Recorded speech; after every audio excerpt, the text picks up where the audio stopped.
ರಾಜ್ಯದ ಕೆಲ ದೇವಾಲಯಗಳ ಸೇವಾ ಶುಲ್ಕ ಏರಿಕೆ ಆಗಿದೆ ಎನ್ನುವಂತಹ ಮಾತುಗಳು ಕೂಡ ಕೇಳಿ ಬರ್ತಾ ಇದ್ದಾವೆ. ಈ ಬಗ್ಗೆ ಮಾತನಾಡಲಿಕ್ಕೆ ನಮ್ಮ ಜೊತೆ ಮುಜರಾಯಿ ಸಚಿವರಾಗಿರ್ತಕ್ಕಂಥ ರಾಮಲಿಂಗಾರೆಡ್ಡಿ ಅವರೇ ಇದ್ದಾರೆ. ಅವ್ರನ್ನೇ ಮಾತನಾಡಿಸ್ತಾ ಹೋಗ್ತೇನೆ. ಸರ್, ಕೆಲವೊಂದಿಷ್ಟು ದೇವಾಲಯಗಳಲ್ಲಿ ಸೇವಾ ಶುಲ್ಕ ಏರಿಕೆಯನ್ನು ಮಾಡಲಾಗಿದೆ ಅಂತ ಹೇಳಲಾಗ್ತಾ ಇದೆ. ಯಾವ ದೇವಾಲಯಗಳಲ್ಲಿ ಏರಿಕೆ ಆಗಿದೆ, ಜೊತೆಗೆ ಯಾವ ಮಾನದಂಡವನ್ನು ಅನುಸರಿಸ್ತಿದೆ?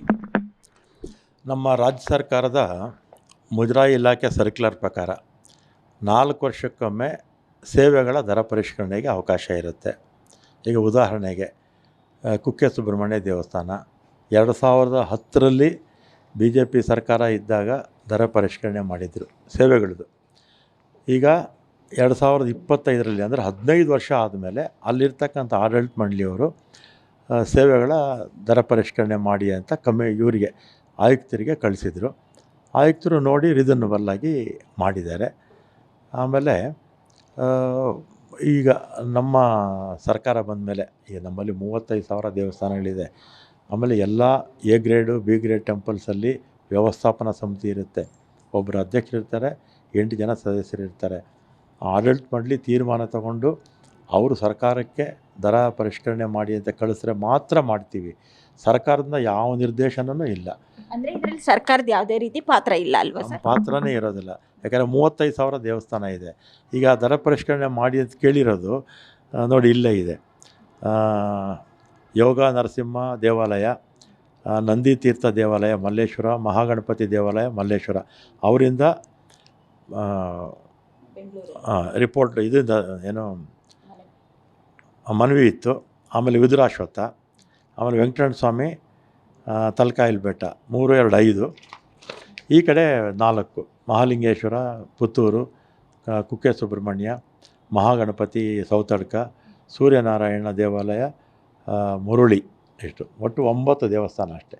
9 ದೇವಸ್ಥಾನದಿಂದ ಅಲ್ಲಿರ್ತಕ್ಕಂಥ ಆಡಳಿತ ಮಂಡಳಿಯವರು ಜಾಸ್ತಿ ಮಾಡಿ ಅಂತ ಕೇಳ್ಕೊಂಡಿದ್ದರಿಂದ ನಮ್ಮ ಆಯುಕ್ತರು ಅನುಮತಿ ಕೊಟ್ಟಿದ್ದಾರೆ. 35,000 ದೇವಸ್ಥಾನ ಕೊಟ್ಟಿರ್ತಕ್ಕಂಥದ್ದು, ಬೇಡಿಕೆ ಬಂದಿರತಕ್ಕಂಥದ್ದು ಕೇವಲ 9 ದೇವಸ್ಥಾನ. ನಮ್ಮಿಂದ ಯಾವ ಡೈರೆಕ್ಷನ್ನು ನಾವು ಕೊಡಲ್ಲ. ಸರ್, ಕೆಲವೊಬ್ಬರು ಟ್ವೀಟ್ಗಳನ್ನ ಮಾಡ್ತಾ ಇದ್ದಾರೆ. ಪ್ರಮುಖವಾಗಿ ಸರ್ಕಾರಕ್ಕೆ ದೇವಾಲಯದ ದುಡ್ಡು ಬೇಕಾಯ್ತಾ ಅಂತ ಹೀಗೆ ಹಲವು ಟ್ವೀಟ್ಗಳನ್ನ ಮಾಡ್ತಾ ಇದ್ದಾರೆ. ಸರ್, ಇವ್ರಿಗೇನು ಉತ್ತರ ಹೇಳ್ತೀರಾ? ಈಗ ಟ್ವೀಟ್ ಮಾಡೋರಿಗೆ ಅದರಲ್ಲಿ ವಿಶೇಷವಾಗಿ BJPನಲ್ಲಿ ಒಂದು 500-600 ಜನ ಇಟ್ಕೊಂಡ್ಬಿಟ್ಟಿದ್ದಾರೆ. ಅವರು ಟ್ವೀಟ್ ಮಾಡೋದೇ ಕೆಲಸ, ಸುಳ್ಳು ಸುದ್ದಿ ಹಬ್ಸೋದೇ ಕೆಲಸ. 1997ರಿಂದ ಒಂದು ದೇವಸ್ಥಾನದ ಹಣವನ್ನು ಇನ್ನೊಂದು ದೇವಸ್ಥಾನಕ್ಕೂ ಟ್ರಾನ್ಸ್ಫರ್ ಮಾಡೋಕ್ಕಾಗಲ್ಲ.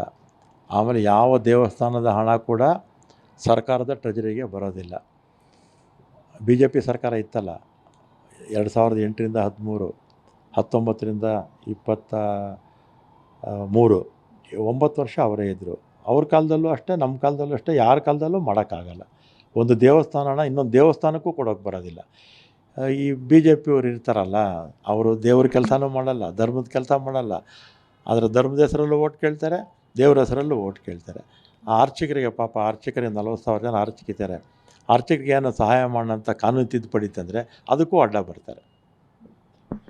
ಒಟ್ಟಿನಲ್ಲಿ ಇದಕ್ಕೂ ದೇವಾಲಯಗಳ ಸೇವಾ ಶುಲ್ಕ ಹೆಚ್ಚಳಕ್ಕೂ ಸರ್ಕಾರಕ್ಕೂ ಯಾವುದೇ ರೀತಿಯಿಂದಲೂ ಕೂಡ ಸಂಬಂಧ ಇಲ್ಲ. ದೇವಾಲಯದ ಆಡಳಿತ ಮಂಡಳಿಯವರೇ ಮನವಿಯನ್ನು ಮಾಡಿದ್ರು. ಈ ನಿಟ್ಟಿನಲ್ಲಿ ಮುಜರಾಯಿ ಇಲಾಖೆಯ ನಿಯಮದಂತೆ ನಾವು ಪರಿಷ್ಕರಣೆಯನ್ನು ಮಾಡಿದ್ದೇವೆ ಹೊರತು ಸರ್ಕಾರದ ಪಾತ್ರ ಇಲ್ಲ ಎನ್ನುವಂಥ ಮಾತುಗಳನ್ನ ಹೇಳ್ತಾ ಇದ್ದಾರೆ. ಕ್ಯಾಮ್ರಾ ಪರ್ಸನ್ ಬೀರಪ್ಪ ಜೊತೆ ಅರುಣಾ, ಪಬ್ಲಿಕ್ TV, ಬೆಂಗಳೂರು.